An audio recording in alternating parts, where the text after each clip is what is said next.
મારું નામ દયાબેન ટીલારા। આખી ઘટનામાં એવું છે, મારા બાપુજીની મિલકત છે સાપરમાં 150 વીઘા જમીન છે 200 કરોડની, અને હું વાડીએ જાઉં ત્યાં જઈને બેસું તો મને રમેશભાઈ ટીલારા, મગનભાઈ ટીલારા, પ્રકાશ ભત્રીજો એ ત્રણેય દાટી મારે છે। અહીંયા આવતા નહીં, તમારી આગળ કાંઈ ન હોય તો તમે રોડ ઉપર ભીખ માગવા બેસી જાઓ, વાડીએ આવતા નહીં, નકર અમે તમને પોલીસમાં પકડાવી દેશું। એટલે મને કાલે વાડીએ ગઈ હતી તો પોલીસમાં પકડાવી દીધી। સવારની 10 વાગ્યાની બેહારી રાતના 10 વાગ્યા સુધી, પછી પોલીસને ફોન કરી દીધો, એને બાયણે કાઢી મૂકો એમ કહી દો, અત્યારે તમારું કાંઈ થવાનું નથી, તમારે જ્યાં જવું હોય ત્યાં જાઓ। એટલે હું 10 વાગે રાત્રે ઘરે વહી આવી। આ રમેશભાઈ કીધું એટલે પોલીસે કર્યું, અને અમારી ફરિયાદ પોલીસ સંભાળતા નથી અને કેસ અમારો ફાડતા નથી રમેશભાઈને પૂછ્યા વગર। એટલે અમારે આ પોલીસ જોઈ નહીં। માંગ અમારી એટલી છે મારી કે મારા બાપુજીની મિલકતમાં મારી સહી વગર એને નામે કરી લીધી છે, બીજા આગળ બેનું આગળ સહી કરાવી મારી, એટલે મારી સહી અમે કોર્ટમાં હાજર કરી તો કે આ બીજાની સહી કરેલી છે, તમારી નથી। એટલે હવે મારી આગળ એને સહી લેવા આવે છે, એટલે હું સહી નથી કરતી એટલે મને અવારનવાર ધમકી માગે છે। મારો હક મારે જોઈશે, મારે બીજું કાંઈ ભાઈ ઉપર દાવો કરવો નથી।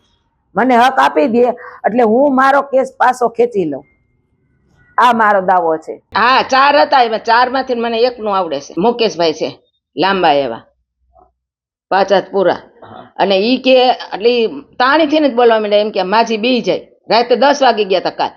એટલે મેં તમે અવાજ નીચે રાખો, તમારે તમતાર મને પૂરી દેવી હોય તો લોકઅપમાં પૂરો, પણ તમે અવાજ ધીમો રાખો, મારી ઉંમર જોવો, તમે હલવાઈશો ને તો તમને વહમવું પડશે, મને કોઈ વાંધો નથી, પૂરાઈ જાવ તોય। મારી એક જ માંગણી સાહેબ છે કે રમેશભાઈ છે ને મને નરેન્દ્ર સાહેબની દાટી મારે છે, ઈ માંગણીમાં રમેશભાઈને સ્વીકારવું પડશે। બીજી વાત, સાપરની પોલીસ એને પૂછ્યા વગર કેસ નથી ફાડતી, એટલે સાપરની પોલીસ જોઈ નહીં, બીજી પોલીસ બદલે આ પોલીસ એકય જોઈ નહીં, કોઈના કેસ નથી ફાડતી। મારી આ 2 માંગણી છે, અને જો રમેશભાઈને આવું બધામાં ન આવવું હોય, એને દીકરાના પ્રસંગ છે એટલે મને એવી દાટી મારી, દીકરાના પ્રસંગમાં તું આવા ખેલ કરસ, તો ઈ માના સામે આવીને મારો હક દઈ દે, આ મારી માંગણી છે સાહેબ। હક માગું છું। મેં અહીંયા સરકારી માણા લઈ ગઈ, મારા વકીલે મોકલો હતો, મને 3 વીઘા જમીન આવે, એટલે મેં અહીંયા ફેન્સી મારી, અમને મનાઈ હુકમ મળ્યો એટલે મેં ફેન્સી મારી, એટલે એને ફેન્સી ઉખેડી, મેં 20-25 હજારનો ખર્ચો કર્યો, ફેન્સી ઉખેડી નાખી દીધી, અને એને એની ફેન્સી મારી, એટલે મેં એને અહીંયા પાઇપ નાખી અમારી વાડીમાં, અને અમારી વાડીમાં એને ટાંકો બનાવ્યો, એટલે મેં ટાંકાને પાઇપ તોડી, મારી ફેન્સી મારી તમે તોડી એટલે મેં તમારા ટાંકાને પાઇપ તોડી, અને મારી જગ્યામાં ટાંકો છે ને, એટલે ખાલી પાઇપ તોડ્યો છે એવું નથી, હું હવે ટાંકો તોડવા માંગુ છું, મારી જગ્યામાં છે। એટલે મને નરેન્દ્ર સાહેબની, મોદી સાહેબની ધમકી મારી ને, એટલે મેં આ તમને બધાને બોલાવ્યા સાહેબ, નકર મારે કોઈને નથી બોલાવવા। ભાઈ હતો મારો ભાઈ હતો, બાપ કહું કે ભાઈ કહું, પણ આવી ધમકી મારી, એટલે મારે આ કરવું પડ્યું।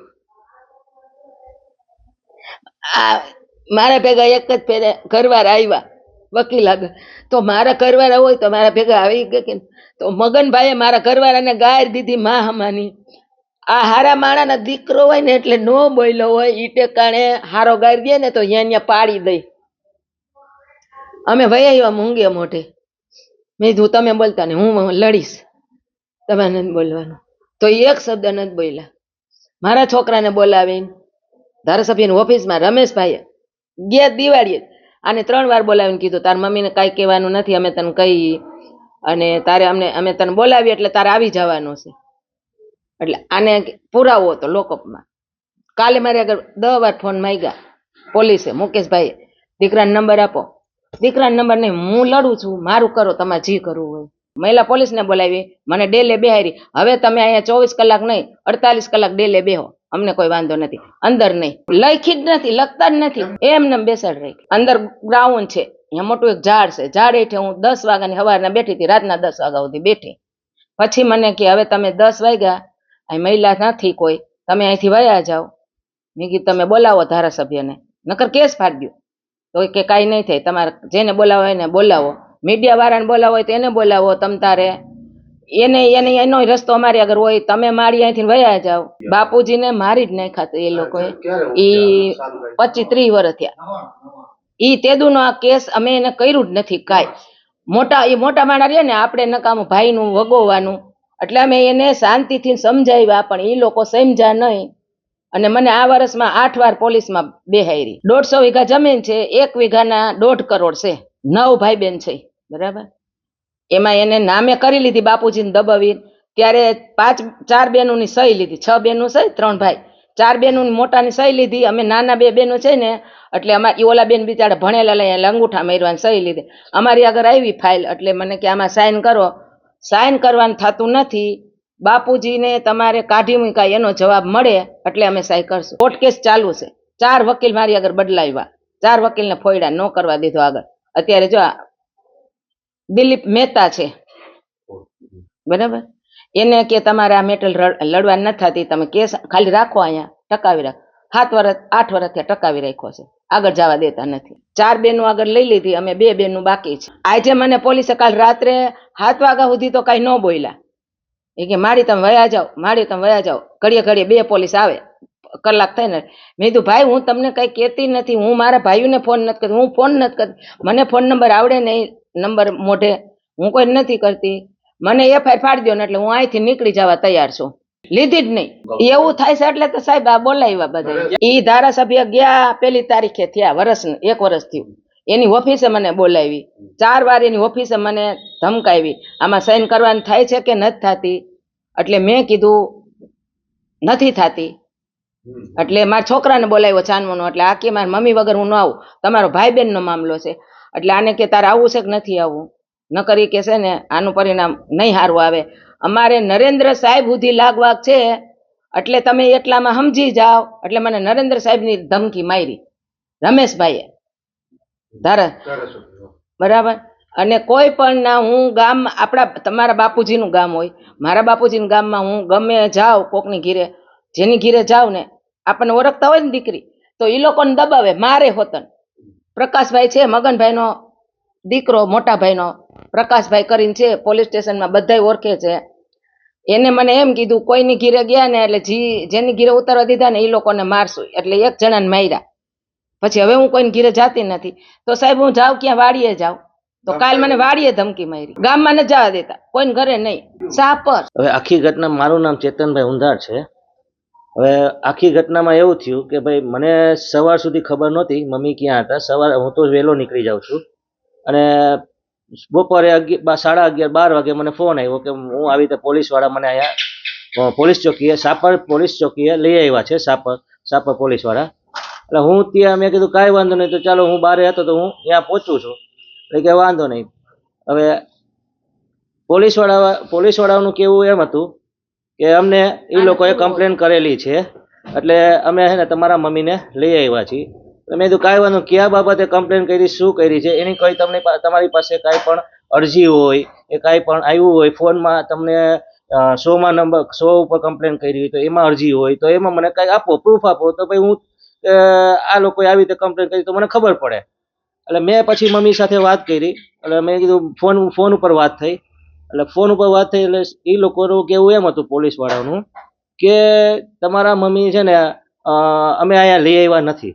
તો મારું કેવું એમ છે કે ભાઈ જો મમ્મીને ત્યાં લઈ આવ્યા ન હોય તો તમારે શું કામે અહીંયા બોલાવવાની જરૂર છે, બરાબર. તો તમે સીસીટીવી ફૂટેજ જોઈ લ્યો, સાપરથી ને સાપર પોલીસ ચોકીથી માંડીને આપણે વાડી સુધીના જેટલા રસ્તામાં સીસીટીવી ફૂટેજ આવતા હોય કેમેરા, એમાં તમે ચેક કરી શકો કે કઈ ગાડી ક્યાં ગઈ અને કઈ ગાડી કેવી રીતે લઈ આવી. અને તમે કેમેરા અહીંયા છે, સાપર પોલીસ ચોકીની સામે જ કેમેરા છે, તો અહીંયા મમ્મીને ગાડીમાંથી ઉતારીને અંદર લઈ જતા હોય તો સીસીટીવીમાં આવી જ જાય.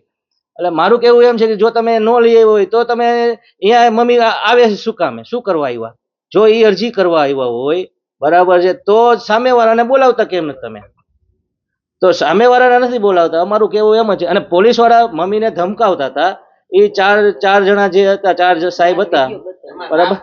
એમાં નામ તો મને તો કહેતા જ નથી, ફોન ઉપર તો મને કહેતા નથી. એના મમ્મીએ મને એ લોકો અંદર વાતું કરતા હતા કે હે ને જે કોઈ આવે ને એના સગાવાલા એને અંદર ફિટ કરી દેવાના થાય છે, એવું સાહેબનો ઉપરથી ને ફોન છે. એટલે આ મમ્મી કહે કે તું અંદર ના આવતો, મને ખાલી એક ડોક્યુમેન્ટ દઈ જા. એટલે હું ડોક્યુમેન્ટ લેવા ત્યાં ગયો હતો.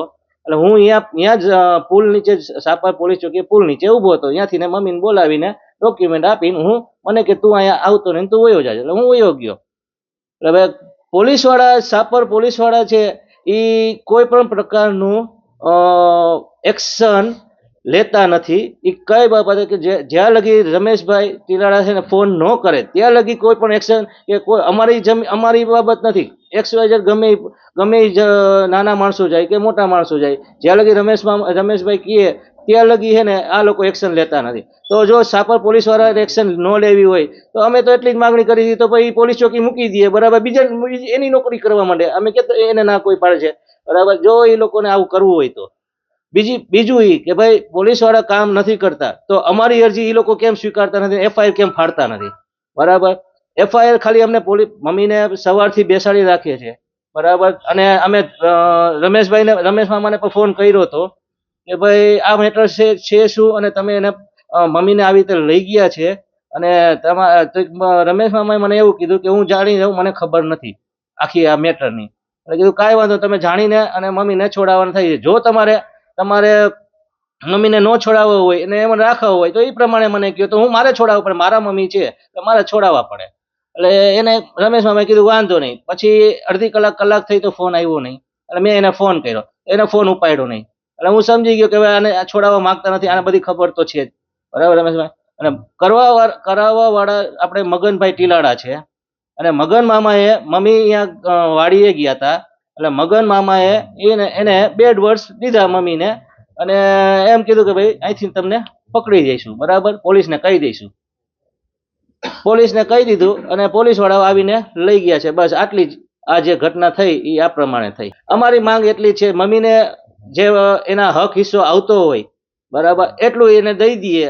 એટલે એ કોઈ પછી એને કઈ લેવા દેવા કઈ થતું નથી. અને બીજું એ કે સાપર પોલીસ કામ કેમ કરતી નથી પબ્લિકનું? જો કોઈની અરજી સ્વીકારતું નથી કોઈને, આ લોકોને પૂછ્યા વગર મગનભાઈ, પ્રકાશભાઈ અને રમેશભાઈ ને પૂછ્યા વગર આ લોકો સાપર પોલીસ વાળા એક પણ છે ને એક કોઈની ઉપર એક્શન લેતા નથી. પણ એનું જો કામ કરવું હોય તો અમે તો એટલું જ કહીએ છીએ, તો પછી આ પોલીસની નોકરી મૂકી દઈએ. જમીન છે 150 વીઘા જમીન છે, અને આ 150 વીઘા જમીન છે. અને એમાં અમુક જમીનમાં એ લોકોએ હાથે સાઈન કરીને મમ્મીની અને બીજા એક માસીની હાથે સાઈન કરીને એને પોતાના નામે ચડાવી દીધી છે. અને અત્યારે જે બીજી જમીન છે 15 વીઘા, એ 15 વીઘામાં એવું છે કે એ અત્યારે ઓલરેડી નામ ચડેલા છે 9 જણાના નામ ચડેલા છે. તો એ લોકોને એ પણ દેવી નથી. સાંજ સમાચાર ફેસબુક પેજને લાઇક કરો, વિડીયો શેર કરો અને વધુ વિગતવાર સમાચાર માટે sanssamachar.net વિઝિટ કરો.